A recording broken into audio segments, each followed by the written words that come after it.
श्री गुरुचरण कमलेभ्यो नमः। मैत्रेय मुनि जी कहते हैं, जब शंकर जी ने सती को कहा कि तुम अपने पिता के यहाँ यज्ञ में मत जाओ, तो उनको संदेह हुआ था, क्योंकि सती एक स्त्री है और उन्होंने अपने आप स्वीकार किया कि मेरे अंदर ज्ञान और बुद्धि कम है। तो शंकर जी ने सोचा शायद वो जाएगी, इसलिए शंकर जी ने कहा तुम मेरी आज्ञा के विरोध में यदि तुम वहां जाएगी तो तुम्हारा भला नहीं होगा। बात भी सही है, गुरु को तो सत्य बोल देना चाहिए, चाहे वो सत्य बुरा लग रहा है सुनने वाले शिष्य को। हे देवी, क्योंकि हे देवी, उन्होंने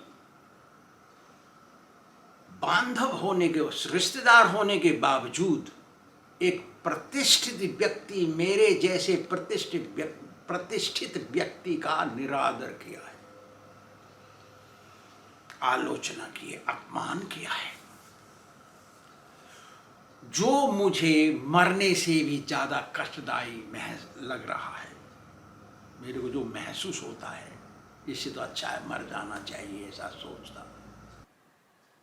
शंकर जी इतनी बात कह करके चुप हो गए।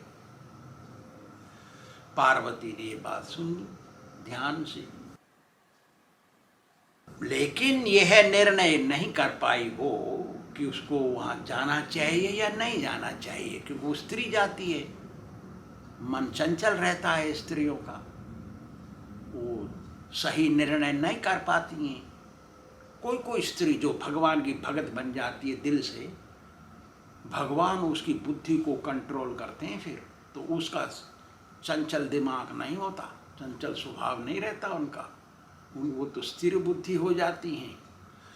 तो सती वहाँ से खड़ी हो गई, क्योंकि अपने बहनें हैं वहाँ, माँ हैं, पिताजी हैं, यज्ञ हो रहा है, उत्सव हो रहा है, वहाँ तो जाना चाहिए, ऐसा सोचा उन्होंने। वहाँ से खड़ी हो गई, चली उधर अपने पिताजी की तरफ, फिर वापस आ गई।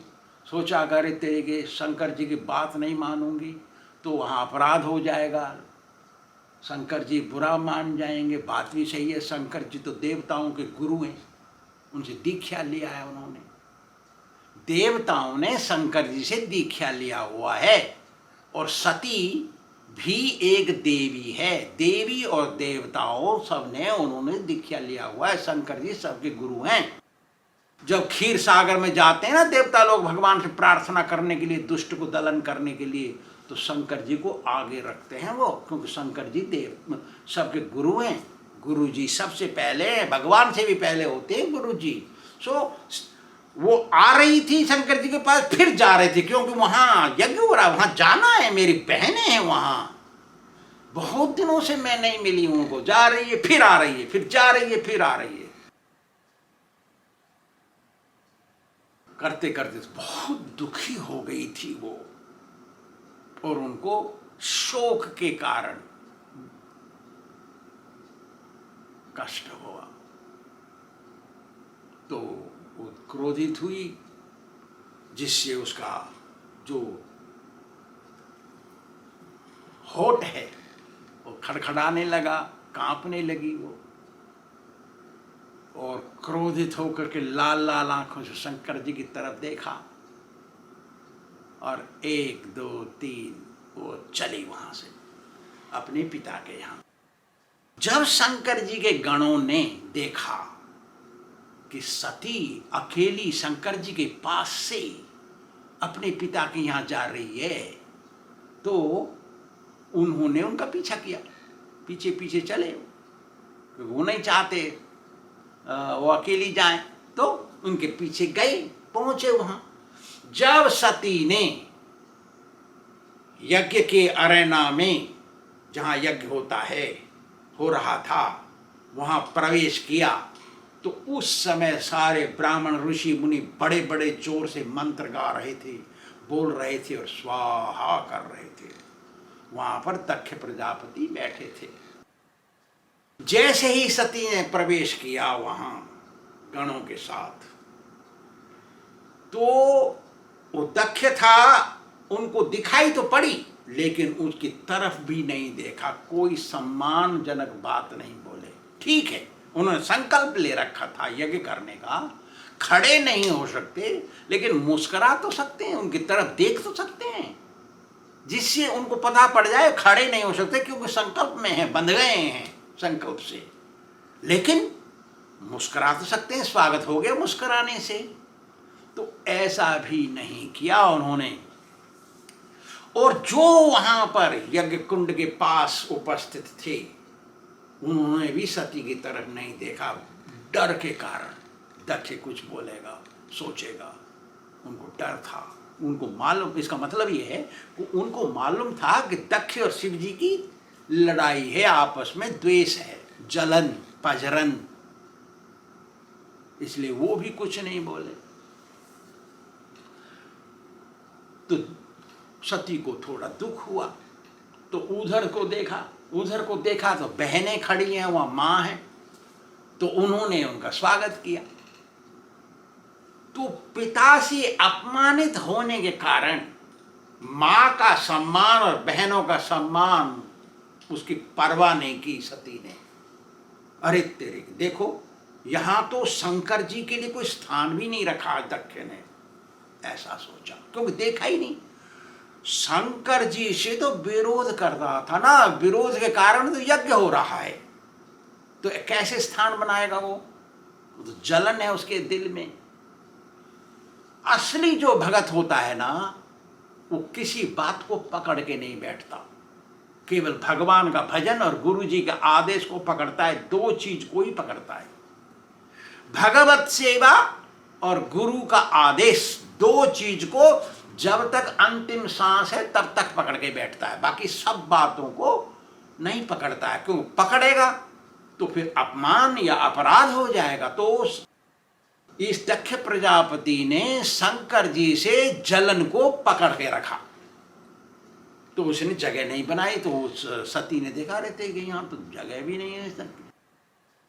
अरे तेरी, मेरा पिता तो कर्मकांड में विश्वास करता है, जो कर्मकांड में विश्वास करता है उसका दिल कठोर हो जाता है, भगवान का भजन नहीं कर सकता। वो भगवान को तो बोलेगा सब देवी देवता एक हैं, ऐसा सिखाएगा दुनिया को।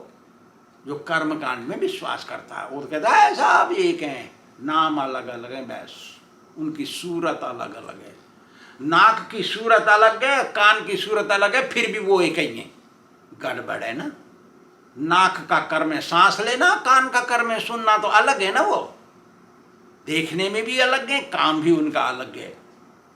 तो मेरा पिता तो कर्मकांड में विश्वास करता है, कर्मकांड ज्ञान कांड सकल विषेर भांड, तो विष का बर्तन है वो, उसकी संगत करने से भी हमको पाप लगेगा, ऐसा सोचा सती ने। सती दुखी थी, दुखी देख करके शंकर जी के अनुयायियों को क्रोध आ गया और वो मारने चले दक्ष प्रजापति को, दंड देने।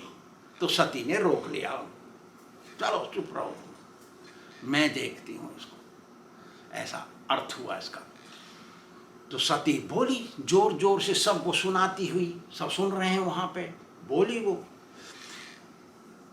मेरे पति शंकर सबसे बड़े देवता हैं, सभी देवता उनका सम्मान करते हैं, उनसे बड़ा देवता कोई नहीं है। भगवान है सबसे बड़े, तो भगवान देवता थोड़ी हैं, देवता तो स्वर्ग में रहते हैं, तो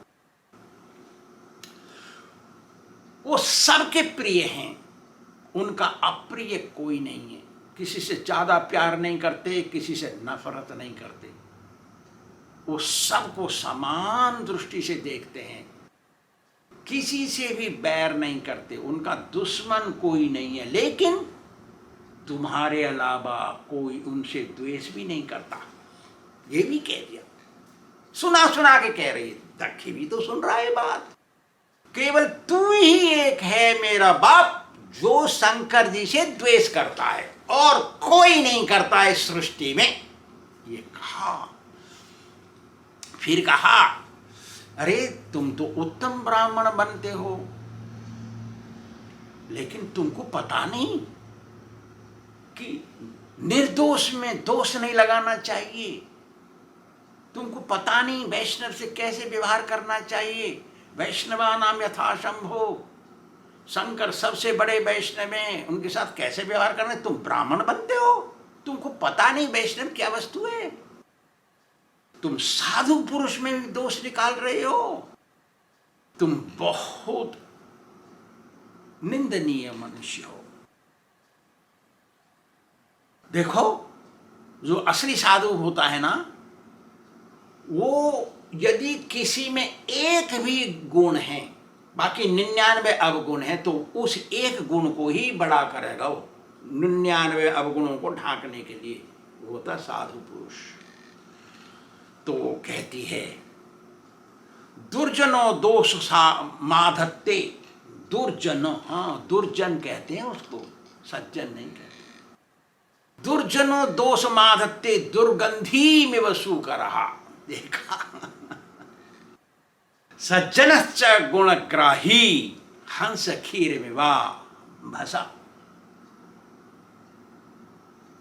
अम्भसा मीन्स पानी, दुग्ध मीन्स दूध, खीर मीन्स दूध। दूध में पानी मिला के हंस के सामने एक कटोरे में भर के रख दो तो वो दूध को पी लेगा, पानी को छोड़ देगा। ऐसा ही होता है साधु संत महात्मा सज्जन पुरुष। जितने भी दुर्गुण है उसको छोड़ देगा, वहां उसमें से गुणों को लेगा वो। लेकिन दुर्जन क्या होता है, 99 गुण है, उसमें एक अवगुण है। वो सुअर जैसे टट्टी खाता है ना, वो उसी दुर्गुण में जाके बैठेगा, दुर्गुण को बोलेगा अरे तेरे के तो ऐसा है। जैसे युधिष्ठिर महाराज को किया था ना दुर्योधन ने, कितने गुण है उसमें, एक ही तो अवगुण निकला। उसने अपनी पत्नी को बेच दिया जुआ में, एक ही तो अवगुण निकला, उसी को ही दोहरा रहा था वो। सारी जिंदगी वो दोहरा है, यही इसका दोष, यही ये खराब है। ये आदमी धर्मात्मा बनता है, ये खराब आदमी, इसने अपनी लुगाई को बेच दिया। मैंने बहकाया ऐसा नहीं कहा उसने, मैंने बहका दिया, शकुनी ने बहकाया इसलिए ऐसा हो गया, वो ऐसा करने वाला नहीं है, ऐसा नहीं बोलता था वो। देखिए ऐसा है तो दुर्गुण, दुर्जन ऐसे आदमी को कहते हैं। अरे तुम कितने पापात्मा हो, तुमने ऐसे एक महापुरुष महावैष्णव में दोष आरोपण किया। उन्होंने कोई दोष नहीं किया तुम्हारे विरोध में, तुमने ही दोष आरोपण किया उसके ऊपर। इससे बुरा आदमी और कौन होगा। वो बोली, तू अपने नश्वर शरीर को आत्मा मानता है, तू निंदनीय है।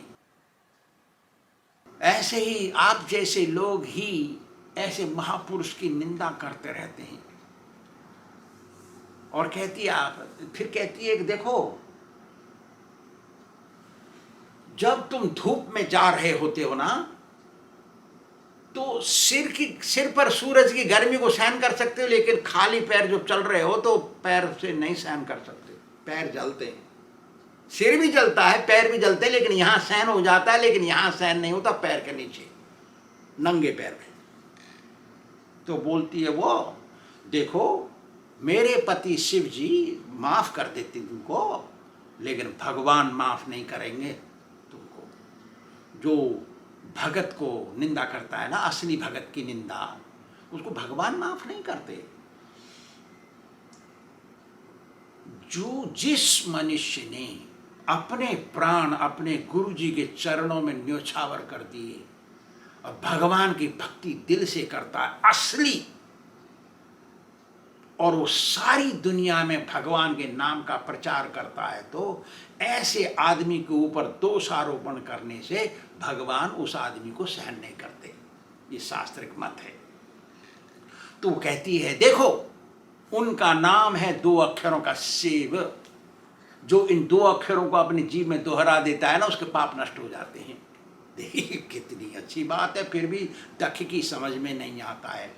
जो कोई उनकी आज्ञा का उल्लंघन करता है वही नष्ट होता है। उनकी आज्ञा का उल्लंघन करने वाला इस सृष्टि में कोई नहीं है तुम्हारे सिवाय। उनको उनके साथ द्वेष करने वाला भी कोई नहीं है तुम्हारे सिवाय, इसलिए तुम अमंगल स्वरूप हो, कह रही है वो।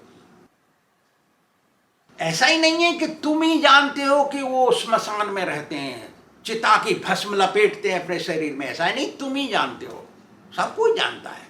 ऐसा नहीं कि वो कंकालों की हड्डियों की मुंडमाला पहनते हैं, केवल तुम ही जानते हो, सब कोई जानते हैं उसको। ऐसा नहीं है कि उनके जटा लटाए हैं, सब लटकाए रहती हैं सब तरफ, कंघी कभी नहीं लगाते। इन बातों को केवल तुम ही जानते हो ऐसा नहीं है, सब कोई जानते हैं। फिर भी ब्रह्मा जानते हैं, देवता लोग जानते हैं, उनकी चरण रज को लेना चाहते हैं ब्रह्मा जी और देवता लोग। सब सुन रहे हैं ना, वहां सब बैठे, जोर जोर से बोल रही है ना अपने पाप को, वो कह रही है देखो शंकर जी के चरणों में से एक फूल आ जाता है ना, उसको सिर में लगाते हैं सब, ब्रह्मा जी समेत सब देवता। ऐसे मंगल स्वरूप हैं वो, और तुम उनसे द्वेष करते हो। इसलिए देखो शास्त्र क्या कहता है, जो ऐसे महापुरुष की निंदा करता है ना, उसको सुनने वाले को क्या करना चाहिए, शास्त्र क्या कहता है, तो वो बोली, कर्णो पिधाय निर्याद यद कल्पयिसे धर्मा वितर्क शृणुभिर्नुभिरस्य माने छिद्यात् प्रहस्रुसमितमसति प्रभुश्चे जिह्वाम असूनपि ततो विसृजेत सधर्म। बिल्कुल सही बात है। कोई घमंडी पुरुष अज्ञानता के कारण एक आदरणीय सम्माननीय वैष्णव भक्त जो असली है उसकी निंदा करता है, तो सुनने वाले को क्या करना चाहिए, धर्म क्या कहता है, सती बोली है।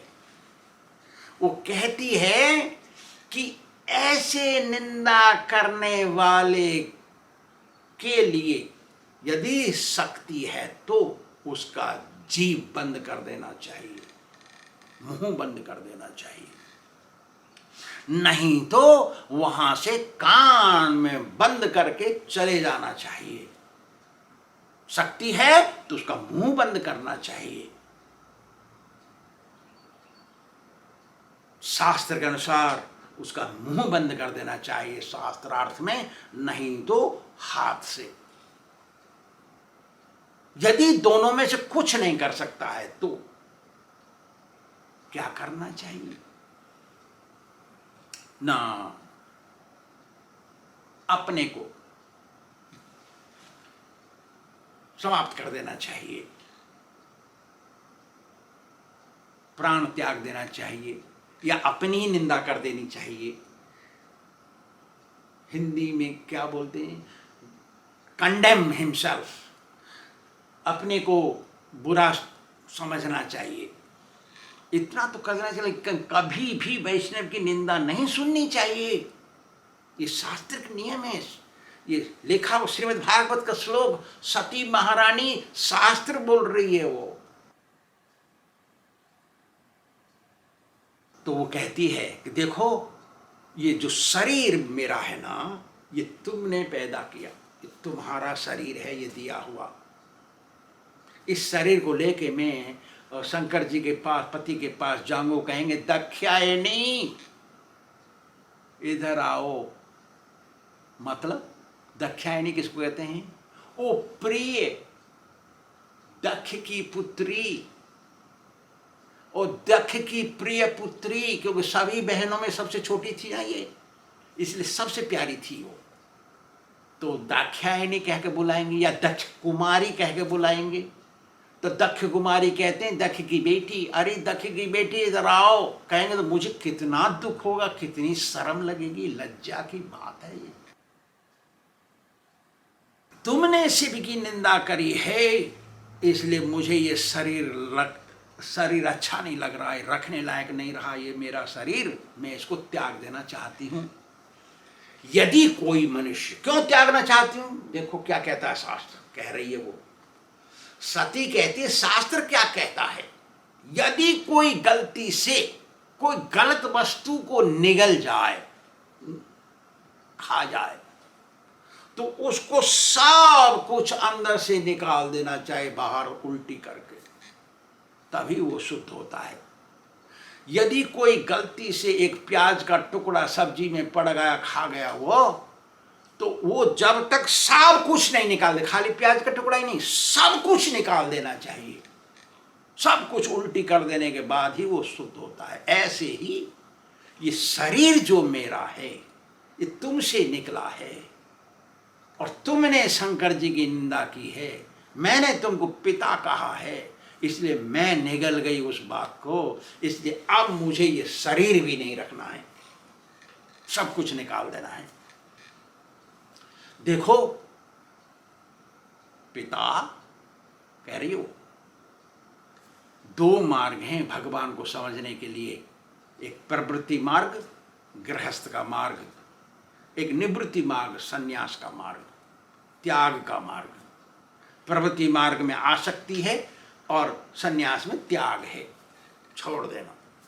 दो तरह के मार्ग हैं, दोनों परस्पर में विरोधी हैं। लाल कपड़े पहन लिए, घर से संबंध रख रहा है, गलत है ना। साधु बन गया है, घर से संबंध रखता है ना खराब, गड़बड़ है ना। ऐसा नहीं, क्योंकि दोनों विरोधी ही आपस में, दोनों सती कह रहे, दोनों को एक साथ कोई इस सृष्टि में अपना नहीं सकता। भौतिक में डूबे रहो और भगत भी बने रहो, गड़बड़ है, कह रही है वो। लाल कपड़े भी पहनो और गृहस्थी भी रहो, गड़बड़ है ना। तो वो कह रही है कि इस सृष्टि में, जगत में शंकर जी के सिवा ऐसा कोई नहीं है जो दोनों को एक साथ अपना ले। शंकर जी ने अपनाया, उन्होंने शादी की, मैं हूं उनकी पत्नी, और उनसे बड़ा त्यागी इस सृष्टि में कोई नहीं है। बात भी सही है। 20,000 वर्ष तक एक बार में तपस्या करने बैठ जाते हैं, सती की तरफ देखने के लिए आंखें भी नहीं है, क्योंकि मूंद रखी आधी मुंदी आंखों से तपस्या होती है। मेरे पति ऐसे हैं जो दोनों मार्गों को एक साथ अपनाए, कोई भी अपना सकता है। वैष्णव मार्ग में गृहस्थियों को सन्यासी के बराबर ही सोचा जाता है। सन्यासी कभी नहीं, असली वैष्णव सन्यासी कभी नहीं सोचता है कि जो गृहस्थ वैष्णव बन गए हैं पति पत्नी बच्चे समेत, वो सन्यासी से कम है, ऐसा कभी नहीं सोचता है असली वैष्णव सन्यासी। वो सोचता है कि मेरे बराबर है, वो मेरे से भी अच्छे हैं। ऐसा होता है वैष्णव भक्त। तो कोई भी हो सकता है, दोनों को मिला करके वैष्णव बन सकता है। प्रवृत्ति मार्ग और निवृत्ति मार्ग वैष्णव भगत में मिला रहता है, जो गृहस्थी होते हैं।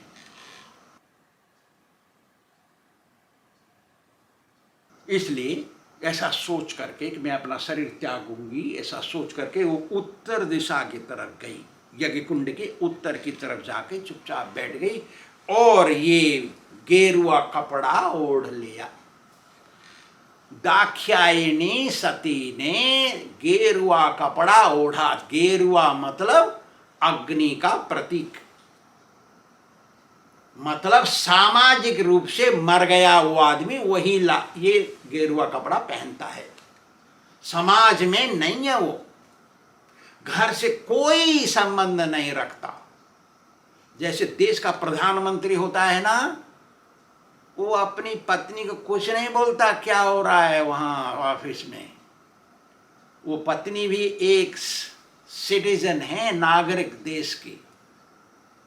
पत्नी कुछ नहीं होता वहाँ पे, सबको समान दृष्टि से देखा जाता है। जैसे वो गेरुआ कपड़ा ओढ़ लिया और आंख बंद करके योग मुद्रा में बैठ गई। योग मुद्रा कहते हैं इसको, पहली उंगली का अग्रभाग अंगूठे के अग्रभाग से मिला हुआ, 3 उंगलियां सीधी करके चिपकी हुई, ऐसे करके ऐसे बैठ जाते हैं, उसको योग मुद्रा कहते हैं। तो उनकी अग्नि, उनके शरीर में से एक अग्नि पैदा हुई, उसको कहते हैं योगाग्नि।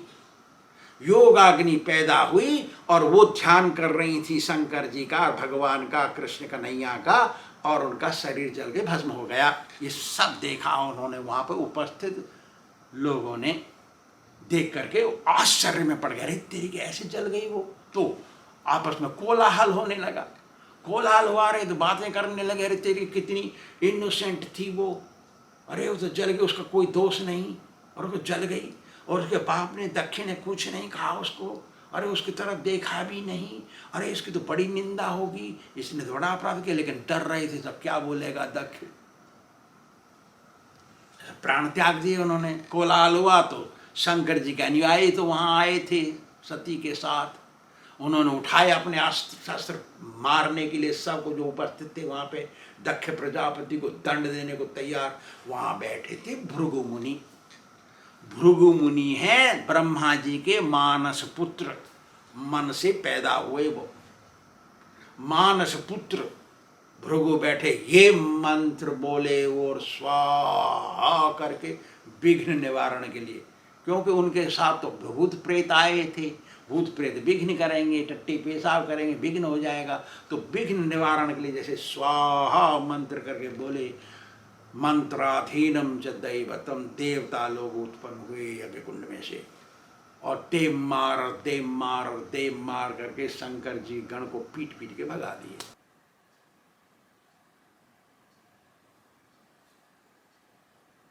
ऐसा हुआ वहां पे।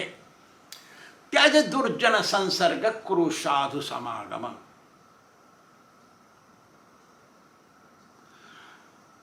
दुर्जन का संग कभी नहीं करना चाहिए, साधु का संग करना चाहिए। आजकल दिखावटी साधु ज्यादा हैं, बाहर से कुछ मीठे मीठे बोलते हैं, अंदर तो हलाहल विष भरा हुआ है, सोचते कुछ और हैं, बोलते कुछ और हैं, करते कुछ और हैं। बच के रहना चाहिए। भज लक्ष्मी पतिम विष्णु भुक्ति मुक्ति प्रदायकम। दुर्जन का साथ छोड़ो और संतों के साथ रहो, भगवान का भजन करो, हरे कृष्ण कृष्ण कृष्ण हरे हरे, हरे राम राम राम हरे हरे। ऐसा करोगे तो भुक्ति मिलेगी, मतलब जब तक जिंदे रहोगे सुख पाओगे, दुख नहीं पाओगे, और मर जाओगे मुक्ति प्रदायक, मुक्ति मिलेगी, मोक्ष मिलेगा, वैकुंठ मिलेगा। इसलिए साधु जो असली होता है ना, वो केवल भाग्यवान आदमी को मिलता है, असली साधु। श्री राधा गोविंद भगवान की जय।